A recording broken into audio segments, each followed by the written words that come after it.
Young Bytes में आपका स्वागत है। मैं हूं पूजा ठाकुर।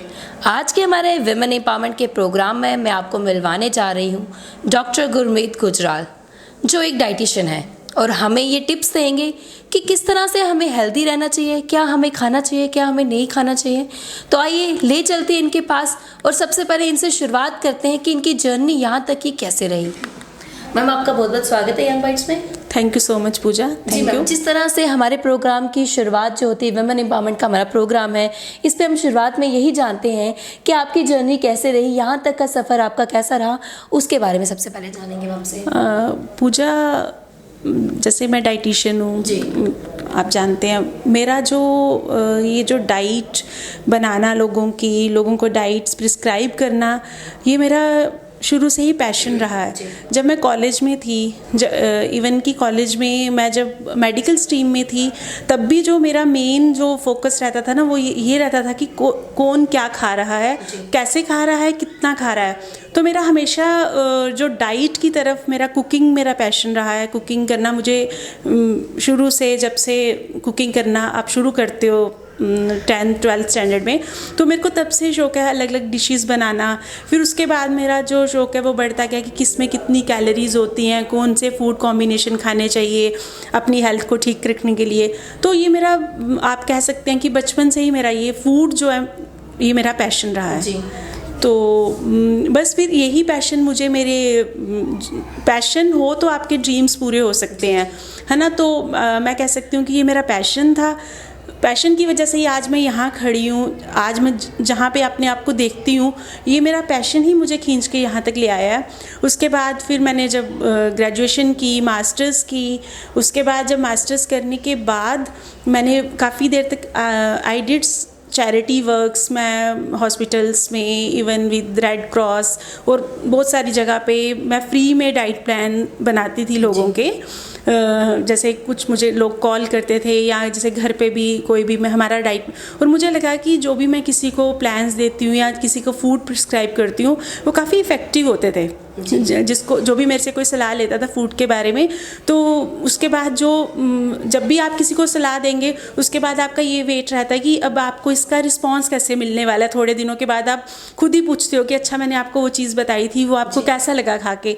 तो जब मुझे पॉजिटिव उसके मिलना शुरू हुए, तब मुझे लगा कि नहीं, मुझे इसमें एक प्रोफेशनल सेटअप में बैठ के ये चीज़ करनी चाहिए। बिकॉज डिग्री तो मेरे पास थी, I am MSc in dietetics, लेकिन जो मैंने अपना ये जो क्लिनिक सेटअप है, फिर उसके बाद I started my clinic setup in 2015, और उसके बाद मुझे पीछे मुड़ के देखना नहीं पड़ा। I did so many courses on weight loss पे, मैंने सर्टिफिकेट कोर्सेज किए, क्योंकि मुझे लगता है कि जम्मू में ज़्यादातर लोग डाइटिशियन को सोचते हैं dietitian means weight loss. Dietitian के बाद वो सोचते हैं डाइटिशियन का काम सिर्फ वेट लॉस करवाना होता है, बट ऐसा नहीं होता। I am a clinical dietitian. मेरे पास थेरेपेटिक पेशेंट्स काफ़ी आते हैं, kidney patient, liver, cancer patients की तो मैं OPDs करती हूँ, फ्री में करती हूँ। तो हर सॉर्ट ऑफ लाइफ से मेरे पास पेशेंट्स आते हैं, और उनके डाइट प्लान करना मुझे बहुत अच्छा लगता है। I love making their plans. और मुझे लगता है कि मेरे फूड खाने से अगर कोई पेशेंट है, अगर कोई महीने में ठीक हो रहा है, लेकिन साथ में अगर मैं उन्हें फूड दे रही हूँ अपना, और अगर वो फूड और ड्रग्स का कॉम्बिनेशन लेगा, तो वो जो 1 मंथ में क्योर होने वाला है, वो शायद 15 दिन में हो जाएगा। And I feel so good about that कि मुझे लगता है कि मैंने इनके लिए कुछ किया है। जी, जैसे कि आपने बताया, अगर डाइट की बात की जाए, लोग ये सोचते हैं कि डाइट का मतलब कि वेट लॉस करना। तो आज के टाइम पर अगर देखने को मिल रहा है ना, लोग जंक फूड ज़्यादा यूज़ करते हैं, मतलब कि अनहेल्दी चीज़ें खाती हैं, जिससे उनका वेट जो है वो काफ़ी बढ़ता जाता है। उसके लिए आप क्या कहेंगे?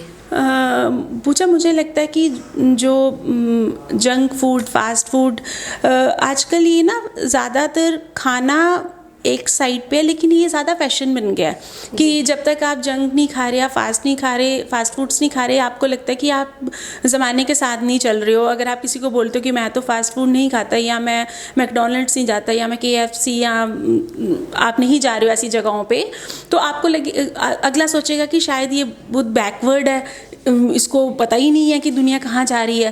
तो ज़्यादातर जो एक पीयर प्रेशर होता है बच्चों में या बड़ों में भी होता है पीयर प्रेशर, उस वजह से ज़्यादातर जंक फूड देखने में आया कि लोग पीयर प्रेशर की वजह से खाते हैं, ना कि कईयों को पसंद भी नहीं होता, लेकिन वो प्रेशर इतना होता है सोसाइटी का, आपके फ्रेंड्स का, कि आप वो खाना शुरू कर देते हो और फिर अल्टीमेटली आप उसके, जब आप एक बार स्टार्ट कर दोगे खाना, फिर आप उससे बाहर निकलना थोड़ा सा मुश्किल हो जाता है।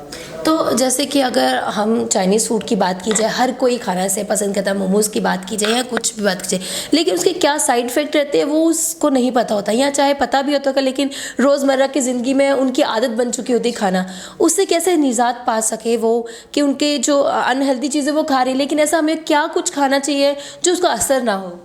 एक्चुअली ये जो हम चाइनीज़ फूड या कोई भी फूड कह लो आप, चाइनीज़ क्यों, और भी बड़े सारे फूड्स हैं ना, तो खासकर ये जो फूड्स होते हैं, ये हम तभी हमें ज़्यादा क्रेविंग्स होती हैं जब हमारी जो बॉडी है उसको प्रॉपर न्यूट्रिशन नहीं मिल रही है। अगर आप प्रॉपर बैलेंस्ड मील ले रहे हो, अगर आप एक महीना प्रॉपर बैलेंस्ड मील ले लोगे, उसके बाद आपकी ये जो क्रेविंग्स हैं वो आहिस्ता आहिस्ता सबसाइड होना शुरू हो जाती है। आपने देखा होगा बच्चे मिट्टी क्यों खाते हैं, जो छोटे बच्चे, आपने देखा छोटे बच्चे के मिट्टी खाते हैं ना, वो क्यों खाते हैं?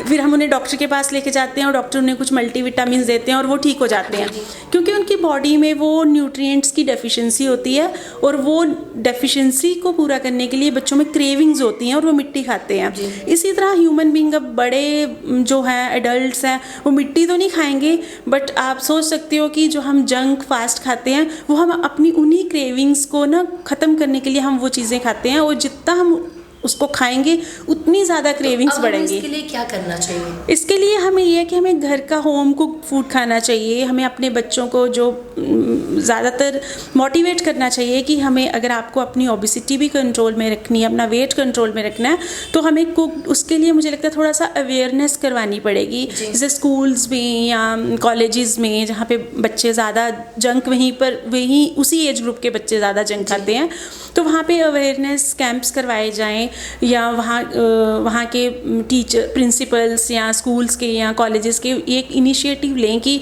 डाइट को, फूड को जो है एक कैंपेन की तरह जैसे स्टार्ट करें। लाइक जैसे अभी बेटी बचाओ बेटी पढ़ाओ कैंपेन चल रही है, अगर हम फूड को भी ऐसे ही एक कैंपेन लें, क्योंकि जो हमारा आने वाला कल है वो आज के बच्चे ही हैं, और अगर आज के बच्चे हेल्दी नहीं होंगे तो आने वाला कल हम सोच सकते हैं कैसा होगा। बेटी बचाओ बेटी पढ़ाओ तो हम बोल रहे हैं, लेकिन मुझे लगता है कि इसके साथ डाइट एक बहुत बड़ा एक एस्पेक्ट है लाइफ का, जिसे हमें ठीक करना चाहिए, और इसके लिए हमें एक पूरा अवेयरनेस, एक जो मुहिम होती है ना, वो स्टार्ट करनी चाहिए। बैलेंस डाइट की बात कीजिए तो हर किसी के लिए इम्पोर्टेंट है। आपने स्कूल के बच्चों की बात की कि उन्हें घर का खाना खाना चाहिए। कुछ लोग ऐसे भी होते हैं जो पूरा दिन बाहर रहते हैं, जिनको घर का खाना भी नसीब नहीं होता, तो उनके लिए ऐसी कौन सी चीज़ें हमें खानी चाहिए कि जो उनको एनर्जी भी मिले, और घर का खाना तो उन्हें मिल नहीं पाएगा, तो उसके लिए क्या करें? जैसे कुछ लोग हैं, जैसे आप पुलिसमैन कह लो, या मुझे लगता है मीडिया पर्सन्स भी है ना, तो जैसे आप लोग भी बाहर रहते हो, आप लंच आपका होगा भी लेकिन आप खा नहीं पाओगे, तो मुझे लगता है कि आप लोगों को जो भी अवेलेबल जैसे चीज़ें हैं, आप फास्ट फूड की बजाय आप फ्रूट्स खाओ ज़्यादा। जैसे बनानाज आपको कहीं पर भी मिल जाएंगे, कोई भी रेडी वाले के पास मिल जाएंगे, तो बजाय कि आप एक बर्गर या पिज़्ज़ा खाने के, आप बनाना खाओ। यू टेक कोकोनट वाटर ले लो रास्ते में, पपाया के भी आजकल जगह जगह पे आपको स्टॉल मिल जाते हैं, आप पपाया खा लो। आप चने रख सकते हो अपने बैग में, मखाने रख सकते हो, कुकीज़ रख सकते हो, तो आप ऐसी चीज़ें अपने साथ कैरी करो, अपनी बाइक में रख लो, अपनी गाड़ी में रख लो, सो दैट आप जो जंक खाने की बजाय आप उन चीज़ों को ले लो। तो और साथ में कोशिश करो कि हर 2 घंटे के बाद आप कुछ ना कुछ आप खा लो। आप जितने भी बिजी हो, 2 घंटे में 5 मिनट तो आप निकाल ही सकते हो कुछ ना कुछ थोड़ा सा खाने के लिए। एक केला खाने के लिए, एक सेब खाने के लिए, इट हार्डली टेक्स 5 मिनट्स। तो आप वो वैसा करोगे तो आप, एक तो आपका एनर्जी लेवल पूरा दिन हाई रहेगा। ऐसा नहीं होगा कि जैसे 3 बजे के बाद एनर्जी लेवल डाउन होना शुरू हो जाएगा, वैसा नहीं होगा। तो नेचुरल खाओगे तो ज़्यादा अच्छे रहोगे, हेल्थ अच्छी रहेगी, कंसंट्रेशन अच्छी रहेगी आपकी। जैसे ओबेसिटी की बात की जाए, कुछ लोग ये बोलते हैं कि ऑयल नहीं खाना चाहिए, फैट बढ़ जाता है, हेल्थ के लिए अच्छा नहीं होता। ये कहाँ तक सही है? क्योंकि हम पुराने ज़माने से देखते आ रहे हैं, हर कोई तेल का इस्तेमाल करता है, खाना बनाता है, हर कोई यूज़ करता है। तो ऐसी क्या धारणा लोगों ने बनाई है कि हमें एक्स्ट्रा ऑयली नहीं खाना है, तो ये कहाँ तक सही रहता है? पूजा, ये चीज़ ना, पता है क्या होता है, कोई भी चीज़ जब नई मार्केट में आती है ना, लोग उसके प्रॉस एंड कॉन्स, वो बस उसको ना ब्लाइंडली फॉलो करना शुरू कर देते हैं, उसका पूरा नहीं सोचेंगे कि पूरे इसके और क्या फ़ायदे हो सकते हैं, क्या नुकसान हो सकते हैं। अब ये जो हम रिफाइंड ऑयल की बात कर रहे हैं, ये हमारे 90s में ज़्यादा इंट्रोड्यूस हुई हैं, और उसके बाद ही लोगों में आर्थराइटिस की प्रॉब्लम आई है ज़्यादा, जब लोगों ने ज़्यादा रिफाइंड ऑयल यूज़ करना शुरू कर दिए, और अपनी जो हम लोग मस्टर्ड ऑयल, या हम नॉर्थ इंडिया में तो मस्टर्ड ऑयल या देसी घी, हम इन्हीं में कुकिंग करते थे, है ना, तो ये बिल्कुल बंद कर दिए। इससे क्या हुआ कि जैसे देसी घी में क्या होता है, फैटी एसिड्स होते हैं, हमारी हेल्थ के लिए, हमारी स्किन के लिए, हमारे ये बहुत अच्छे होते हैं, हमें ये देसी घी खाना चाहिए। मैं कभी किसी को नहीं कहती हूँ कि आप देसी घी मत खाओ, लेकिन उसे मॉडरेशन में खाओ। ये नहीं कि आप देसी घी खा रहे हो तो फिर देसी घी ही खाते जाओ। और ऑयल्स में जैसे मस्टर्ड ऑयल है, रिफाइंड ऑयल्स, तो मैं बोलूँगी कि आप जितनी कम हो सके। अगर मार्केट में एड्स बहुत ज़्यादा आती हैं कि आप कोई भी रिफाइंड ऑयल, बड़े बड़े ब्रांड्स के नाम होते हैं, मैं डिस्कस नहीं करूँगी, उसमें कहा जाए किसी को हेल्थ का इशू है भाई, उस वो कम हो जाता है, तो ये कहाँ तक सही रहता है? जो एड में दिखाया जाता है, क्या वो सही रहता है? अब इस बारे में अगर मैं कहूँ तो मुझे लगता है कि मुझे लगता है कि कंपनीज़ का एक सेल गिमिक होता है अपने प्रोडक्ट को बेचने का। लेकिन ये है कि अगर आप अपनी नेचुरल जो ऑयल्स हैं, जो हमारे मस्टर्ड ऑयल, या जिसमें हमारी दादी नानी कुकिंग करते थे, और वही खा के हम बड़े हुए, हमारी जीन्स में वही ऑयल्स हैं, तो हमें वही ऑयल्स खाने चाहिए। वो ऑयल्स खाने से ये होगा कि हम जो आजकल घुटनों में दर्द है, बैक प्रॉब्लम, ये सारी प्रॉब्लम्स भी ठीक हो जाएंगी, बिकॉज उनमें सारे न्यूट्रिएंट्स होते हैं। ये जो रिफाइंड ऑयल्स होती हैं, इसमें से सारे न्यूट्रिएंट्स बाहर निकाल लिए गए होते हैं, तो उसका कोई फ़ायदा नहीं होता, और वो खाने से आपको हेल्थ की बजाय आपको नुकसान नहीं होगा। कहीं ना कहीं हमें कोई भी डिसीज़ होता है, कोई भी प्रॉब्लम होती है, वो हमारे डाइट का ही रहता है कि हमारा जो डाइट है वो अनबैलेंस्ड हो जाता है। किसी का हेयर फॉल होता है, किसी को हेडेक होती है, कुछ भी होता है, वो हमारे खाने पीने का ही मैटर करता है। तो उसके लिए क्या किया जाए? उसके लिए हमें यही है कि हमें बैलेंस डाइट खाएं। जो 5 फूड ग्रुप्स होते हैं हमारे, main carbs, proteins, vitamin, minerals and fats, हम कोई भी फूड खा रहे हैं, ये 5 फूड ग्रुप उसमें होने चाहिए। हम आजकल क्या होता है, जैसे वेट लॉस के लिए ज़्यादातर चला हुआ है डिफरेंट टाइप्स ऑफ डाइट्स, तो कहते हैं, कोई कहता है कि कार्ब्स बंद कर दो, कार्बोहाइड्रेट्स नहीं लेने, लेकिन कार्बोहाइड्रेट्स हमारा 60% जो हमारा हम एक मील खाते हैं ना, उसमें कार्ब्स होने चाहिए। हमारा जो फूड पूरा दिन का लेते हैं, 60% उसमें कार्बोहाइड्रेट्स होने चाहिए। और इमेजिन अगर आप वो कार्बोहाइड्रेट्स ही बंद कर दोगे तो आपकी हेल्थ पे इल इफेक्ट्स तो आएंगे ही। तो हमें वो कार्ब्स हमारे इंक्लूड करने चाहिए। हमें हर एक जितने भी ग्रुप्स हैं वो सारे इंक्लूड करने चाहिए। अगर आप वो सारे इंक्लूड कर रहे हो तो आपको कभी भी ये वाली प्रॉब्लम नहीं होगी, आपका हेयर फॉल नहीं होगा, स्किन अच्छी रहेगी, घुटनों में दर्दें नहीं होंगी, और एनर्जी लेवल, सबसे बड़ी ज़रूरी बात होती है एनर्जी लेवल, आपका एनर्जी लेवल हाई रहेगा। अगर वेट लूज़ की बात की जाए, हर कोई चाहता है कि हम वेट लूज़ करें, लेकिन आजकल हमने देखा ओबेसिटी की कितनी ज़्यादा प्रॉब्लम है। उसके लिए हमें ऐसी कौन सी डाइट लेनी चाहिए जो हमें हेल्दी रख सके? ओबेसिटी, अगर आप नॉर्मली क्या लोग सोचते हैं कि पतला होना है तो मतलब खाना पीना बंद कर दो, ये बिल्कुल गलत है। हमें पतले होने के लिए भी, वेट लॉस करने के लिए भी हमें खाना पड़ता है, मेरे प्रॉपर खाना पड़ता है। मेरे पास तो जितने मेरे क्लिनिक में लोग आते हैं, जब मैं उनको प्लान्स देती हूँ, फूड प्लान्स देती हूँ, वो मेरे को सबसे पहला उनका क्वेश्चन ये होता है, मैम हम इतना नहीं खा पाएंगे। यू इमेजिन कि वो मुझे आगे से वो वेट लॉस करने आए हैं, लेकिन उनको इतना खिलाती हूँ, लेकिन मैं उन्हें यही बोलती हूँ कि अगर आपने पतले होना है, पतले होने के लिए भी यू हैव टू ईट। अगर आप खाओगे नहीं, बिना खाए आप पतले नहीं हो सकते हो। उससे सिर्फ आपको क्या होगा, आपकी बॉडी से अंदर से एनर्जी लूज़ हो जाएगी। बॉडी जब स्टारवेशन मोड पे चली जाती है, बॉडी के अंदर से आपका सारा फंक्शन ख़राब हो जाएगा सिस्टम का, और रिजल्ट क्या होता है, वो सैगी स्किन हो जाएगी, बाल झड़ना शुरू हो जाएंगे। कई जगह आपने देखा होगा कि वेट लॉस के लिए शेक्स देते हैं, शेक पी लो, नाश्ता स्किप कर दो या डिनर स्किप कर दो।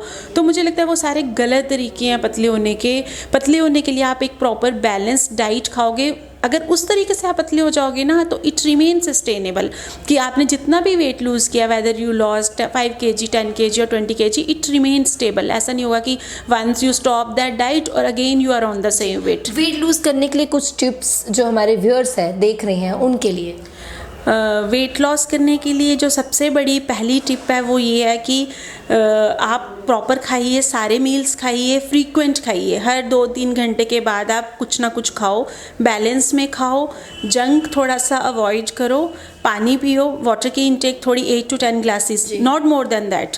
8 to 10 ग्लासेस आप वाटर पियो, क्योंकि 80% रोल डाइट का होता है, 20% रोल आपकी any other activity you do. आप जिम जा रहे हो या जो भी कर रहे हो, एरोबिक्स कर रहे हो, कुछ भी, उसका रोल सिर्फ 20% होता है। अगर आपने अपना डाइट पोर्शन ठीक कर लिया तो ऑटोमेटिकली आपका वेट लूज होना शुरू हो जाएगा। Thank you so much ma'am. जैसे कि हमारा प्रोग्राम था विमेन एम्पावरमेंट का, विमेन एम्पावरमेंट के आपने देखा कि मैम जिस तरह से एम्पावर्ड है और हेल्थ की टिप्स दे रही है आपके लिए, विमेंस के लिए दे रही है, खासकर महिलाओं में ये ज़्यादा ओबेसिटी की ज़्यादा प्रॉब्लम रहती है। तो मैम आज के प्रोग्राम में अगर विमेन एम्पावरमेंट की बात की जाए, विमेन कितनी एम्पावर्ड हो रही है, एक मैसेज महिलाओं के लिए?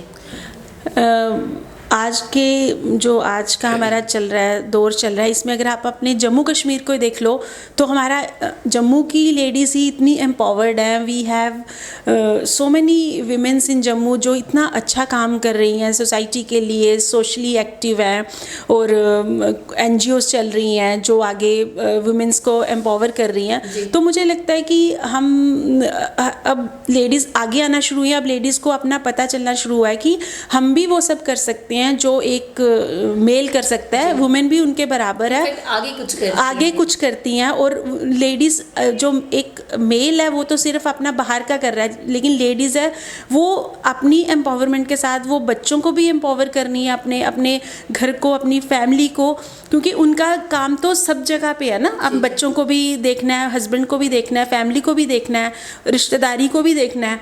तो मुझे लगता है कि वुमेन एम्पावरमेंट हो चुकी है जम्मू में, और काफ़ी अच्छे तरीके से हो चुकी है। Thank you so much ma'am हमारे साथ जुड़ने के लिए और अपना कीमती वक्त देने के लिए। Thank you so much. तो ये थी हमारे साथ डॉक्टर गुरमीत गुजराल। काफ़ी अच्छा मैसेज इन्होंने वुमेन एम्पावरमेंट पे आप महिलाओं के लिए दिया।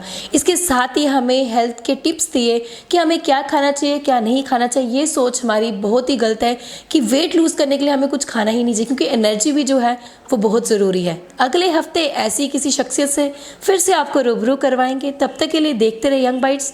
मुझे दीजिए इजाज़त वीडियो जर्नलिस्ट अभिषेक के साथ। नमस्कार।